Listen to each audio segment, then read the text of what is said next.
This is Bob Andelman, and this is the Mr. Media Interview. You may not know my guest today by name, but it's safe to say that if you read an English-language newspaper anywhere in the world, Howard Finberg is having at least an indirect effect on its content. Finberg is Director of Interactive Learning for NewsU, the online training and education arm of the Poynter Institute for Media Studies in St. Petersburg, Florida. That's where I am today, in fact. NewsU has enjoyed explosive growth since opening its virtual doors on April 11, 2005. Starting with just a few courses and little more than word-of-mouth advertising, the mostly free training for journalists now has 35 courses and 35,000 registered users. In the interest of complete disclosure, I've often worked on assignment for the Poynter Institute and even wrote 2 white papers and the script for an animated video for NewsU. In fact, I wrote the following Dr. Seuss-inspired rhyme, which Howard himself recorded for NewsU. You can do it wearing a hat. You can do it with your cat. You can do it at night. And you can do it when you look afright. You can do it when things are slow, or when you can't get the creative juices to flow. You can do it when mother's not there. And you can do it in your underwear. Howard, thanks for taking the time to talk. Glad to be here, Bob, and thanks for reminding me of why we don't use that rhyming anymore. The whole idea of underwear is just more than we can take. I remember doing that and being very surprised that some of that actually made it into the final. Howard, can you give us kind of a brief synopsis of NewsU's mission within Poynter?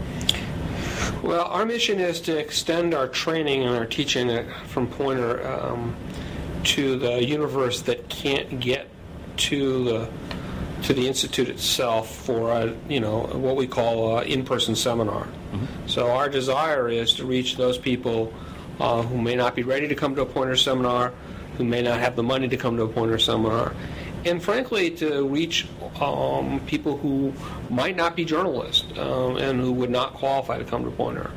NewsU training is open to everybody. It's all you need to do is register. It's free. It's very accessible because the amount of time you spend on it is really up to you. And most of the things we do are very short. So you're open to non-journalists? We welcome non-journalists. We think the skills that we offer training in are perfect for bloggers, for people who are running websites, for anybody who's interested in getting their writing sharper. Would it be useful for someone who has actually been being covered by the media, for them to understand maybe how things work? Could they learn that from it? Well, you certainly can learn how a newspaper operates in the different departments. We have something called Anatomy of a Newspaper. If you're a PIO at a police department, I would recommend you take Covering Cops, which is a great module on understanding how journalists need to cover the cops. And in turn, it's a way of if you're a public information officer, looking at the perspective from the journalist. So, yeah. Do you have a lot of students taking the courses? We have a good number of students. About 12 to 15% of our registered users are identified as college students, and there's a much smaller percentage who are overachieving high school students. Mm-hmm. And let's come back to the journalists. I mean, why would a journalist choose to take an online course? Well, I'm going to give you back our motto, which is the best journalists never stop learning. So if you're a journalist, you're always hungry to improve your understanding of the world around you and your craft. And given the turmoil in the industry, I would say it's also a matter of job survival to be as good as you possibly can be, to really sharpen your job skills. The start of NewsU kind of came on the heels of a lot of scandals in journalism, a lot of ethical issues and plagiarism, things like that. Was it coincidental? Had it been in the works? Total coincidence.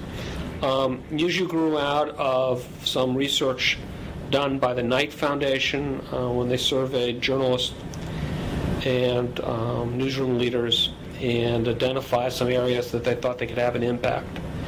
At the same time, I came to Poynter as with the job title. It's my best job title ever, Bob, presidential scholar, okay, which was a fancy way of saying that I would come for a week to 10 days every month for about a year and figure out the impact of technology on journalism and the impact of technology on journalism education.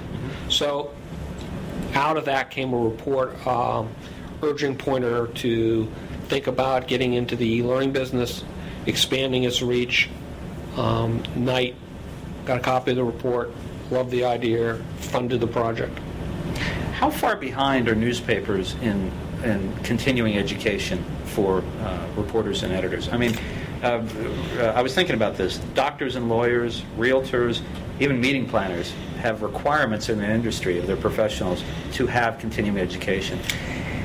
Yes, it's not one of the bright spots within the industry. And a colleague in the training area, Michelle McClellan, has a project called Tomorrow's Workforce, which she goes into great detail of how if you increase the amount of training dollars spent, you can actually drop some dollars to the bottom line. There's a real ROI to it. We are in an industry that has not valued training as highly as some other fields, mostly because it's in the very nature of journalists to be somewhat skeptical of formal. I don't know what you're talking about, Howard. Of formal organizational kinds of things. Now, I mentioned some professions that have ongoing training requirements. On the other hand, securities traders have ongoing training, and yet they still have scandals and they still have problems. Having training will not solve all the industry's problems. Training will not prevent you from screwing up if you have a predisposition to screwing up. So, but frankly, training helps. It gives you another way of looking at the issue, another way of trying to work through the decision process. Training is another tool that you need to use. And I think one of the frustrating things is that is to get people to recognize that training is really becoming a much more of an individual decision, and to look at organizations to take care of your training needs is to miss an opportunity. I think the individual needs to be responsible for their own training, and that's why NewsU is structured the way it is. It's free, it's short, it's not a big time. We don't do 16 weeks of training. We do 1 to 3 hours of training so that you can get in and you can get out. And explain a little bit about how that works, because you do it at work, you do it at home. As I say, you do it in your underwear. Stop with the underwear jokes. The idea, though, is that you can do it wherever you have computer access. That's right. All you need is internet access, ideally broadband, which pretty much everybody is migrating towards broadband. The latest version of Flash, which is free, a browser, and some time. And dive in, dive out. It's all self-directed in the sense that, it's like someone saying, well, here's a smorgasbord. Figure out where you want to start. You want to start with the meat course. You want to start with the salad. Start with dessert. We don't really care. Just get in there and start.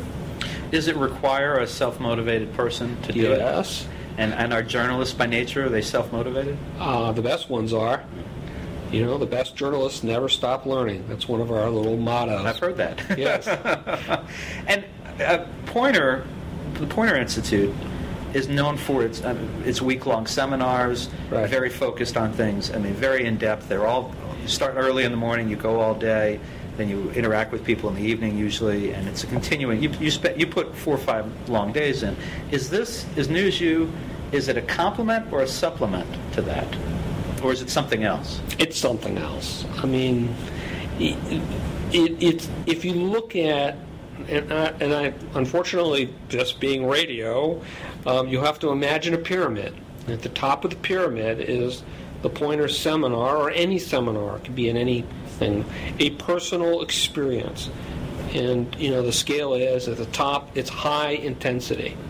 But at the top of the pyramid, there's only a few people who can get to, whether it be a conference, a workshop, or a seminar.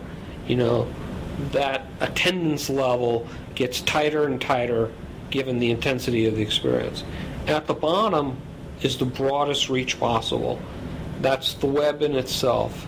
And in the middle, we like to put NewsU, where it has a modest amount of intensity of experience, but it's a different kind of experience, but it has the potential of the broadest reach.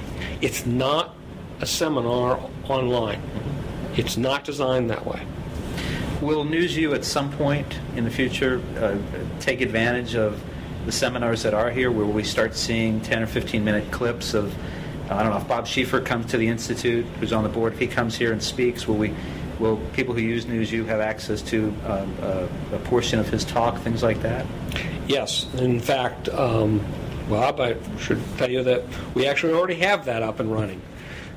Time to renew your membership into the NewsU club. We call them seminar snapshots, where we take a 90-minute, 2-hour session led by some of the world's best journalism teachers, the best journalists, and we edit it. And we edit it with the idea that we're going to pull out the learning moments, those little nuggets that you would write down if you were actually in that seminar room and saying, I got to remember that. Well, we do that, and we edit that video together, but we also just don't let it stream. We break it up into chunks so you can dive into any of these little chapters, pull out the learning nugget. We call them seminar snapshots. They're free. They're on NewsU right now. Andrew Hayward, former president of CBS News, did a great session on media consumption and understanding how the world is changing. Something that I think Mr. Media should check out. Mr. Media was there. Oh, yes. Yeah. Well, check out the... There was also the seminar on reporting on children, I think. Yes, and we have one of those up as well. Right, and I was actually there taking notes on that. Well, we have all those now in snapshot form, as we're calling them.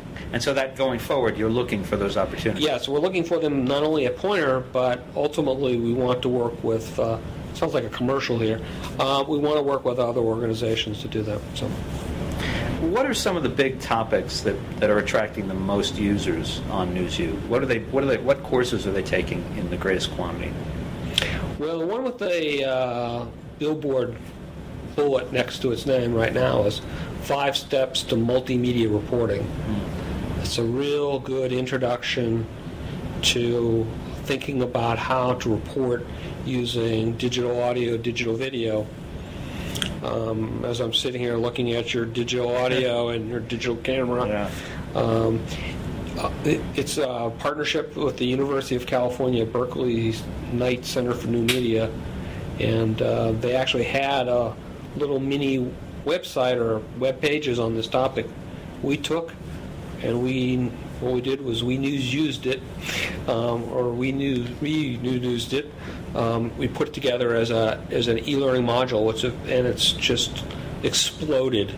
But we have some old standbys that are always on the most popular list. Is cleaning your copy, which is sharpening your copy editing skills or your writing grammar skills, AP style. That's also a good one. Chip Scanlon has a number of great courses for writers, how to do better interviews, how to rewrite your own material. I think one of the biggest challenges that any solo writer has, with those without a copy desk, how do you take your own stuff and sharpen it? And there are some great interactive tools in that, including something that I just love called the sentence tracker. You put your story into this little widget, and it will show you in a bar graph the length of every sentence in your document, which means you can sort of say, well, wait a minute, that sentence is way longer than the rest of the sentences. Maybe I want to make it shorter, a little better, yeah. Flow. Yeah, that's a writer kind of thing. Well, it's the kind of thing I know when I talk to people about that kind of thing. I suggest that if they're not certain, if they're not confident in their style and their effort, that they read it out loud. And they'll figure out pretty quick if it's working or not. Because if you have one sentence that goes on for 3 pages, something is not right. Something's not right. What are some courses that are kind of hidden gems that people have not discovered? I didn't know there was going to be a test. Well, there's an interesting course on freedom of information that sort of gets lost in the shuffle unless some college professor decides that he wants his classes. I think it's something that journalists need to understand. So that's a hidden gem. I don't know whether this would be a hidden gem, but it's awfully interesting. Is dealing with race in terms of identification within stories. Keith Woods of the Poynter faculty did a great job there. They're all my children, so they're all very precious to me, and I love them equally. What about courses on ethics? Oh, we just launched one last week. Brand new course. We don't tell you what is right or wrong, but what this course is your guide to ethical decision making. It really helps you think through the process. There are a bunch of case studies there that you can study. You can see what the challenges are for both journalists and non-journalists. This would be a great course for a lot of different people. Bob Steele helped really put that together. By the way, I got to give kudos to the people who do all the real work here. Well, and I was going to ask you about that. Now, what kind of people put these together? Are they done by Poynter staff? Are they done by outsiders or experts in other fields? What are they? Well, there are really two groups involved in doing e-learning at Poynter. The subject matter experts, which can be Poynter faculty, it can be outside experts. We call them SMEs, S-M-E-S, subject matter experts, or SME. And they're the ones who have all the content knowledge. They're the ones who know the subject. Mm-hmm. But what we have at Poynter and NewsU are the e-learning wizards, or the producers. Whether it be Casey Frechette or Vanessa Goodrum or Phil Zapata or Jennifer Donkers. I mean, they're the producers who take that stuff. And then we have Jen Wallace, who does the design, and Vicky Kruger, who does the editing. And together as a team, and truly as a team process, they'll go in there and take what you, as a subject matter expert, would say, okay, here's the material, and then they'll say, well, here's how we can put this together as both web pages, but also here are the interactive points. Here's the quiz we should drop in here. What if they did a match game here? What if we did, let's identify, these components. And, our philosophy is learn by doing, so there's a lot of things in there you have to do. Mm-hmm. People will say you get what you pay for. Most of the courses are free. Can you make the case for you get more than you pay for here? Yes, you could get more than what you pay for. Free is not necessarily a value statement on quality. I think we're very lucky. Free is it's not free to do what we're doing here. Okay, and this is not a hobby. This is real, solid stuff. We can do this because of the generosity of the Knight Foundation. This is their philosophy, is to provide this kind of training to journalists. Now, whether they'll continue to fund this and allow us to be free forever, we don't know. We're not going away, but if we do get into the charge business, we have to figure out what that might look like. Whether it be the cost of a triple shot caramel macchiato, grande at your Starbucks for $36, or whether it's a subscription for a year, $39.95, and you have access to all these things. We don't know. We're going to look and see what's appropriate. We don't want price to be a barrier to training, though. How did you feel when you realized you had hit 35,000 registered users? I remember when you hit 1,000, how excited you were. But when I heard that it was up to 35,000, it's almost 2 years now. It just seemed amazing. Well, it's actually, today, it's over 36. Is that right? 36,400, I think, was the last number. Not that you're keeping track. Not that we keep track. If I were really keeping track, I would give you the specific. I've stopped looking that much. I think there are key milestones that really matter, and the 10,000 to 25,000 marks were really big deals for us. By the time we got to 35, we were oh, this is really big. But a little overwhelmed with the responsibility we have to the people who are finding us. Means we better not screw up. Now, I recall from working on the last white paper, there were people from all over the world who were writing in and expressing their appreciation for these courses. I mean, there were people in Russia, there were people in China, in Africa who were taking these courses, and it was really opening up them to an experience that they weren't getting at home. Is that part of where these big numbers come from in terms of users? Well, the bulk of our users are obviously from the States. About 20% are outside the U.S. That many. And probably about 15% are outside North America. And actually, the interesting thing is that number has actually gotten bigger, not smaller. So because we've gotten a much bigger reach within the academic world, which tends to be very U.S. Our international presence is still growing because in many countries there is no journalism training.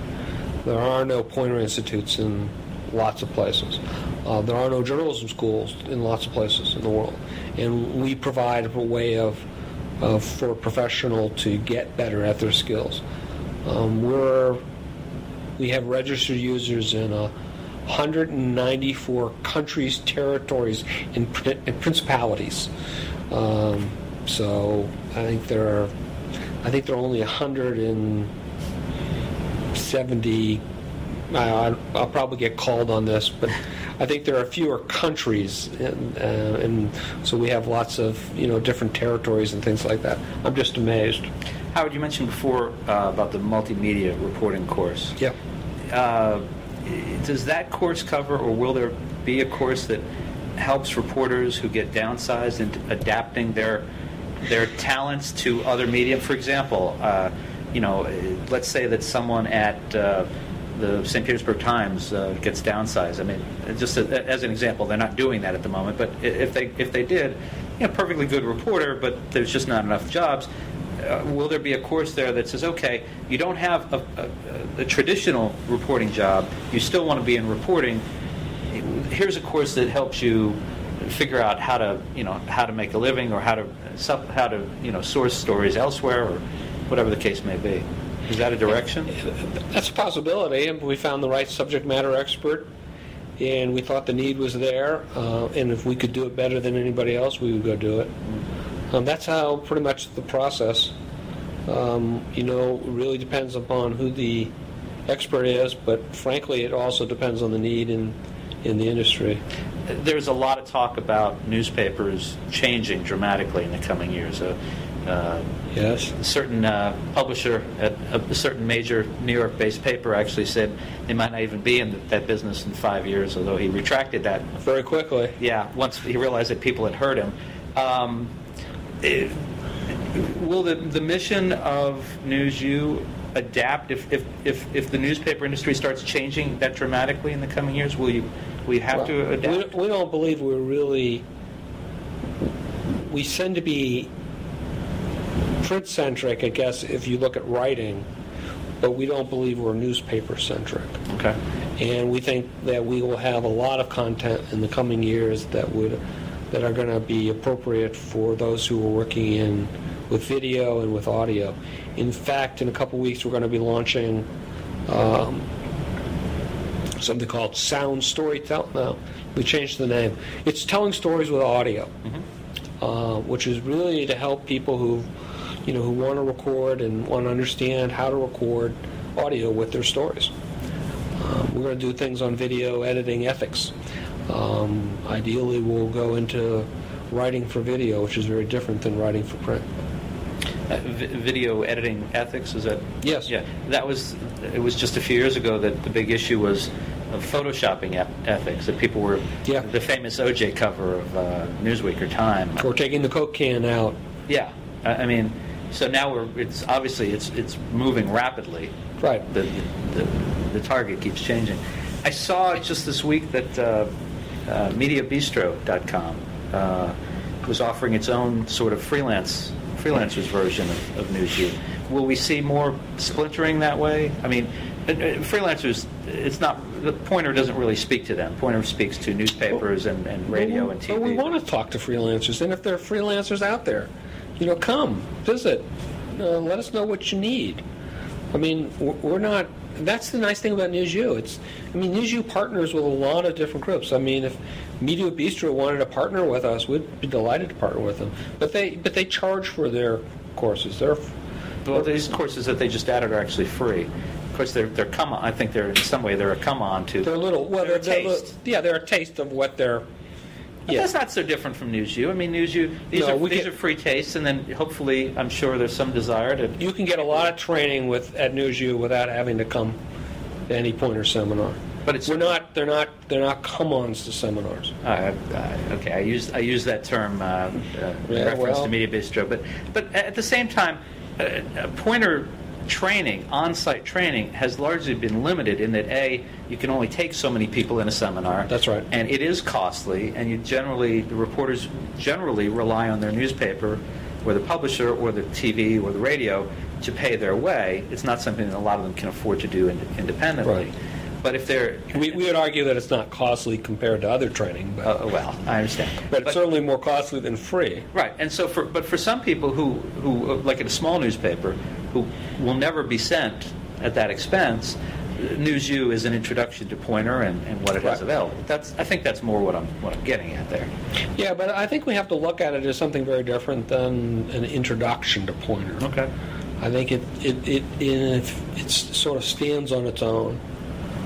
It's if you want to get into a brand discussion, I mean, Coke is responsible for a line of water, Dasani, so there's water in Coke. Is Dasani an introduction to Coke, or is Coke an introduction to water? Because they both have good ingredients in it, but they're very different things. How integrated is NewsU with Poynter Online, the Poynter Seminars, the other things that Poynter do, or is it pretty much?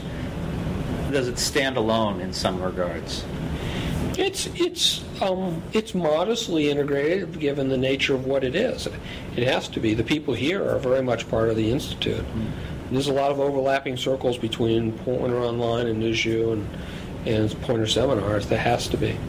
18 months ago, my sense was that people outside of NewsU at Poynter didn't quite know what to make of it and might have been a little on the skeptical side. I'm guessing at 35,000 registered users, you're probably not hearing or seeing as much skepticism as maybe you did when you started this. No, 36.6. 36.6, I'm sorry.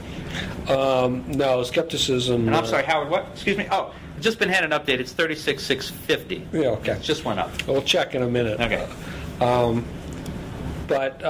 I think that, it's how it works, what it does, its reach, its impact, were, all unknowns. And frankly, everybody's busy here. I mean... There isn't a faculty member who has his feet up on the desk and, sort of saying, well, what can I do today? Between writing for Poynter Online, between leading seminars, between consulting in newsrooms, between writing textbooks and things like that, there's a lot to keep you busy here. And this NewsU thing comes along and, well, it's just one more thing to worry about. I'll worry about it later. Well, later is now, so... And the Institute faculty has embraced Poynter at NewsU very nicely. Well, Howard, I want to thank you so much for joining us on Mr. Media this week. If you'd like to keep up with Mr. Media's Friday interviews, you can subscribe to the site via email at www.mrmedia.com. You can also subscribe to the audio feed in the podcast section of iTunes. Thanks for joining us this week. Please come back again next week for another Fridays with Mr. Media. Thanks a lot, Bob, for having me. Thanks, Howard.